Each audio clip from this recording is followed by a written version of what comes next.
Is the memory palace just a party trick?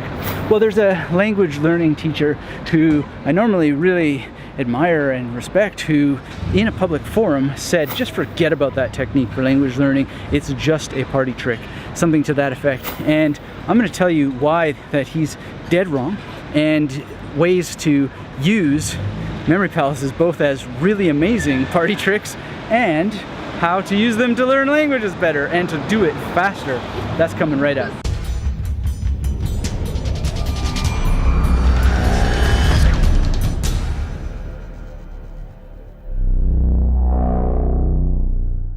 So yeah, I was totally blown away by the statement, the idea, the suggestion that a memory palace was not useful for learning a language. Of course it's useful for learning a language, and no, it should not be forgotten as a mere party trick.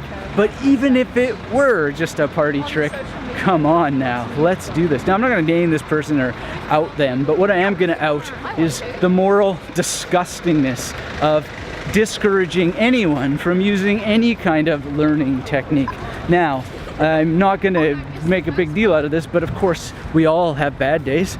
I've had bad days, and I have sometimes said things that may be misconstrued as a negative statement about things like index cards and rote learning, and I say, go ahead and try those things. They will only, if they don't work for you, bring you to the beauty and the glory of memory techniques, particularly the memory palace.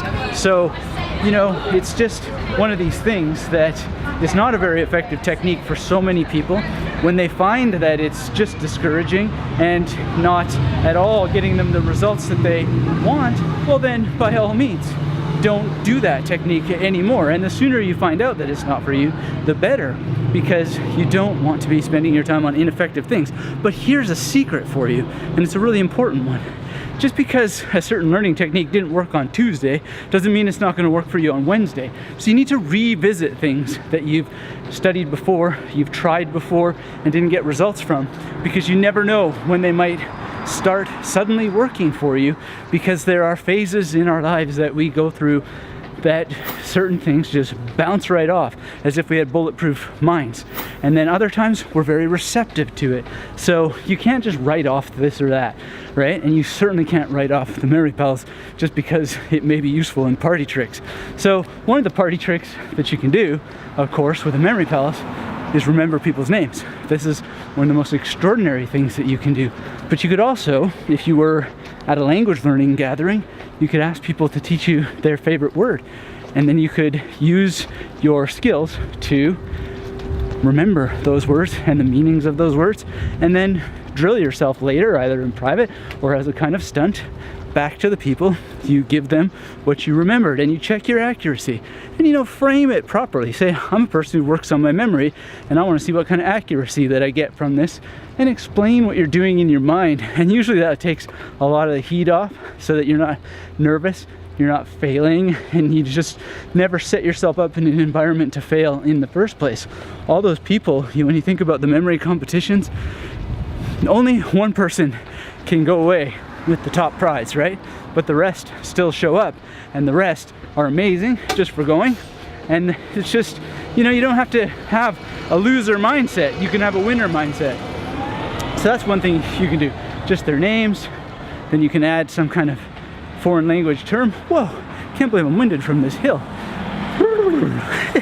But the thing is that you can just do really, really cool party stunts, and they don't have to be set up as, oh, I don't want to do that because I don't want to look stupid, I don't want to fail, but rather set up in a way, hey, I'm going to try this, you try it as well with me, and we'll see who gets the better results. And it can be really, really fun. And there's also interesting games you can play. So if you wanted to stand with a bunch of people, and we've done this at the Polyglot Gathering in Berlin, where we stood in a circle and each person says a sentence, and then the next person says a sentence, and then and they have to say the previous person's sentence. And by the time that you go around a couple times, you're needing to recall depends how many people are there, but sometimes after the first round, you need to recall 6 or 7 sentences, and then it gets to 15 sentences and so forth. And these are kind of fun things that you can do. And if you know how to use a memory palace, you will win, which, as I recall, was the case that I did pretty good at the Polyglot Gathering when we were playing that game together. And it was just so much fun. Now, if I'm misremembering that and you're watching this and you were there and you were like, no, you didn't win, well, let me know.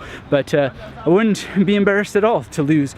I sat with memory competitor and just had the most amazing experience. And I did not win, but it was pretty cool to see how well I did in comparison to someone who had trained for a particular skill and learned a lot. So you'll learn a lot from doing this. And that's the whole point of all this, is when you use the techniques, you learn.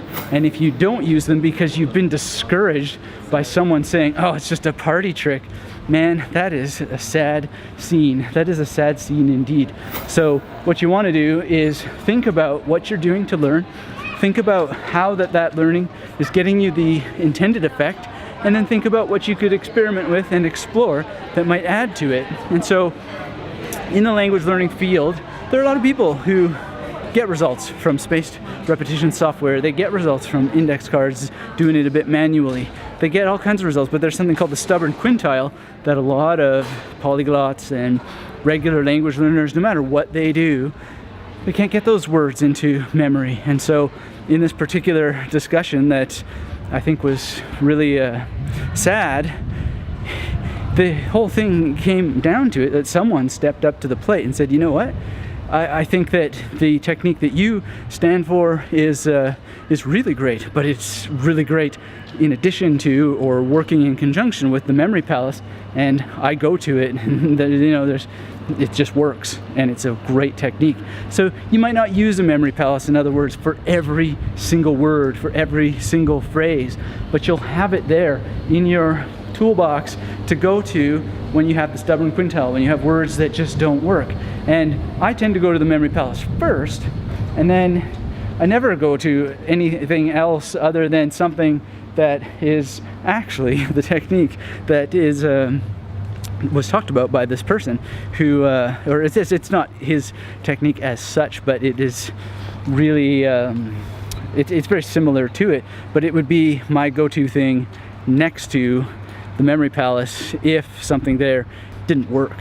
There's just nothing to be gained from discouraging other people from certain learning techniques, and there is nothing to be gained from being discouraged by other people. So if you want to learn, just go after every possible technique that you can find and try it. Give it more than one try. Don't give up on a Tuesday. Try it again on a Thursday and see what happens when you come back to it. And set on your calendar, I'm going to come back a month later, because you never know. Could be there's something is in the air that has caused you to resist it.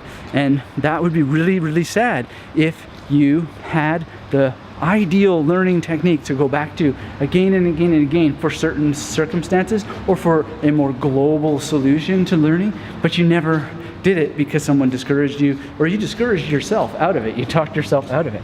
That would be tremendously sad. So don't let that happen. Now, one of the key problems that I find with all learning techniques is that people don't even know how to get started, and then when they do get started, if they do get started, they don't know how to keep themselves going, how to keep the momentum rolling and rolling and rolling. So I had something going on my podcast that is an audiobook, and it's called The Ultimate Memory Improvement Secret, and it's approximately 2 hours, and what you can do is listen to it, go through the various training exercises. There are things for you to do as homework, so to speak, and as you complete it, you will find that you create energy for yourself that pushes you over humps and gets you more results, because you're actually implementing, and you're implementing because you've discovered in yourself what it is that you need to have in order to implement. Like for myself, I'm here at the library, and it's because I've got to get certain things done. In order to get myself over here, I need to be very, very in tune with my purpose and why certain things need to be done, because it takes energy, it takes discipline, and you got to show up to it. And so many people have a problem with that. So originally this was just for people listening to the Magnetic Memory Method podcast. I put a pause on it. I'm going to take it down eventually here. But I thought for people who enjoy this YouTube channel, if you'd like to get it, go to magneticmemorymethod.com/secret and you can download it. I'm not sure how long it will be there. I know one of the golden rules is that you have to have a deadline and you have to say get it now by X date. And yeah, well, in this case there is no particular fast and hard deadline, but if you want to get it, then you'll need to go to magneticmemorymethod.com/secret. I highly recommend that you download it, you listen to it, you complete the exercises, and don't ever in your life be bullied out of trying a memory technique because someone has called it a party trick. You can use the memory palace as a party trick, and that's an amazing thing to do. And that same party trick can help you learn a language, and there is no shame in a party trick helping you learn a language, just in the same way that there's no shame in learning a language so you can do better party tricks. Because when I do the memory palace technique in different languages, wherever I may be in the world, if I happen to speak that language, nobody cares, you know. They don't really care about the level of fluency that I have. They're still blown away that I can remember the people's names. They're still blown away that I can do stuff with a deck of cards. And so never, ever, ever listen to someone say, oh, it's just a party trick, and as if that's a bad thing. It's the most beautiful thing in the world. This has been Anthony Metivier from magneticmemorymethod.com. Remember, /secret, if you'd like that audio book, that audio program, you're gonna love it. It's really been helpful to a lot of people. I've enjoyed getting the homework assignments from people. Don't even bother with it if you're not gonna do the homework assignments, because it's the only way to get results. Listening, blah, blah, blah, blah, blah, that's not gonna do it for you. I mean, actually, you know, maybe it will. But, you know, if you like to hear my voice and you just wanna listen to it, you can do that. But you're gonna get the real results from actually completing the exercises. So go and grab that before I take it down, and enjoy. And by the way, if you like this kind of video content, hit subscribe and get that little bell there. Sometimes I do YouTube lives and you'll be notified, and that would be just a wonderful thing to meet with you in person through the internet in real time. So thanks for watching, and until we speak again, keep yourself magnetic.